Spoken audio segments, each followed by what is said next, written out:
Sa mga traveler sa disyerto, kapag sila ay nakakita ng kumpol ng palm trees, ito ay nagbibigay sa kanila ng tanda, ng guide, na ito ay isang lugar na mayroong tubig. Ang mga uhaw na mga travelers ay makakainom na, at yung kanilang mga pagkauhaw ay mapapawi na.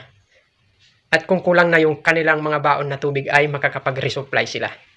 Ang isang Kristiyano ay isang palm tree sa mundo. Siya ang tanda, siya ang guide sa mga taong walang kapahingahan, sa mga taong pagod na sa kanilang kalagayan sa buhay at parang wala ng pag-asa. Siya ang kanilang guide patungo sa tubig ng buhay. Kanyang itinuturo sila kay Kristo na siyang source ng tubig ng buhay. At kay Kristo ay walang pagkauhaw.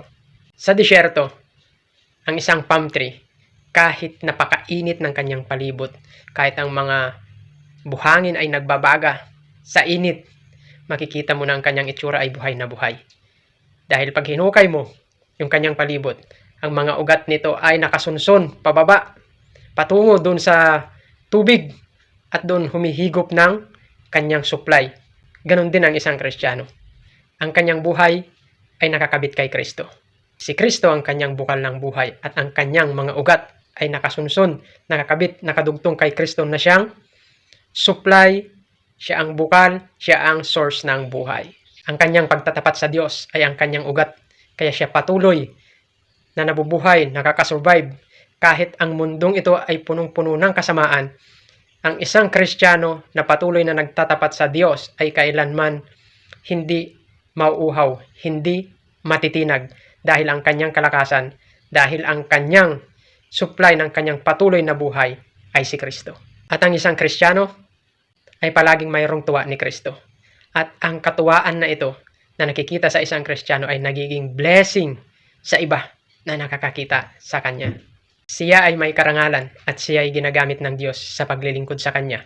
At ang Diyos ay nagtitiwala sa kanya. Ang mga lalaki at mga babae na patuloy na sumasampalataya, nagtatapat at nagtitiwala sa Diyos ay kanilang ipinapakita ang kapayapaan ng langit.